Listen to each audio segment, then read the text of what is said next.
I have a little metaphor that I just came up with and I wanted to kind of share before it leaves me. so, um,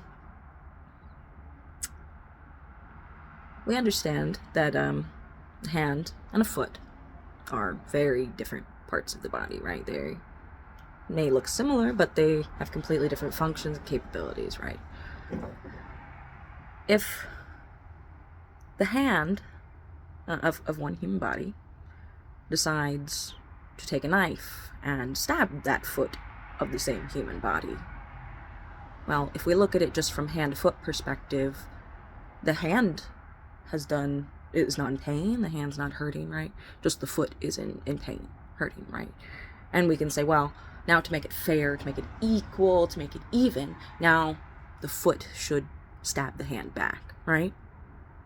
And sure, that kind of plays out if you're just looking at it from there, but we as a human, the owner of the body, understand that whether it's the foot or the hand being stabbed, we feel pain. We're just hurting ourselves. And so, while hand and foot are two completely separate things, they are still part of our one body, right? So too, I find this to be with humanity being the body of consciousness, right? And each individual human, there's a lot of us, right? So we're each like a cell in this human body of consciousness, humanity, right? So as the body of humanity, when one cell begins to attack the other, well, it hurts the whole body, right?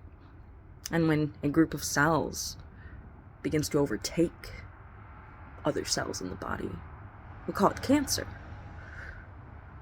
And cancer desires to consume the entire body because it is ignorant of the fact that it needs the body to survive. When cancer hits its final goal of consuming the entire body, it dies too, because it could only live in that human body. It was part of the human body, despite the fact that it was fighting the human body. And so, the more we fight with ourselves, the more cancerous we are to ourselves. And I just thought that was really interesting to come up with, and I wanted to share it. So, yeah.